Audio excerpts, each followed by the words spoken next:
Hi everyone, welcome to the Secrets of the Viz, where we dive deep into the heart of Tableau Public's Viz of the Day. Have you ever wondered how these stunning visualizations come to life? I'll be peeling back the layers and recreating some of the unique techniques behind these creations. Join me as we explore, learn, and get inspired together. Don't forget to subscribe, follow for more tips, and nominate a Viz of the Day you're interested to see decoded. Let's get down to unlocking the secrets of the Viz.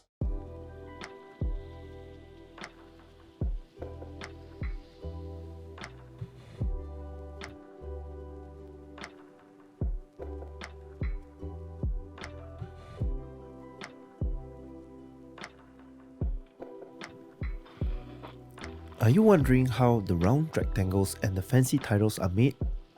It turns out that the entire Viz is laid on top of a full-size horizontal image. I actually like this more than I usually do, which is multiple images tiled side by side. With one image, it's likely one Viz's size and position will not affect the rest of the dashboard.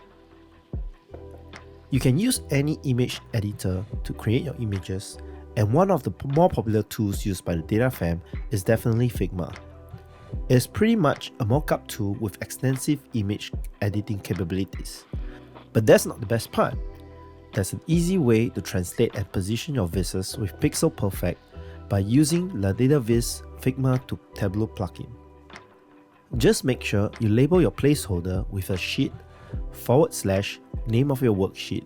Then you'll need to install the plugin, which can be found in the description links. Boot it up via the File menu, select your existing Tableau file, and select the frame that houses your images and all of the placeholder Vizes. There are a few more settings here, like whether you want it tiled or floating, or whether you want the text to be converted to a web-safe font. But all in all, click on Export and you will now have a file with all the images and the Vizes properly placed for you.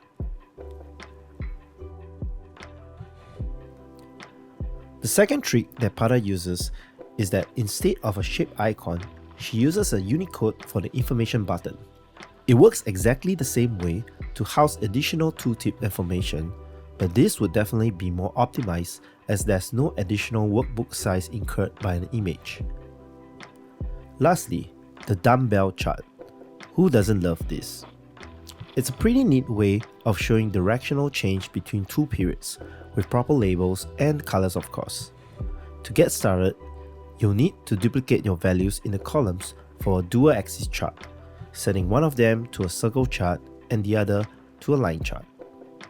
Then, drop the dimensions that is being compared to in the path mark of the line chart. And there you go. If you were in TC last week, you would also seen the Furlage Twins hack of putting a dummy value, in this case a minimum 0.0, onto the size mark for the lines, so you can increase the size above the standard limits, resulting in a nice little round rectangle to house both marks. I hope you've enjoyed this episode of Secrets of the Viz and learned a thing or two. Keep vizzing and I'll see you the next time.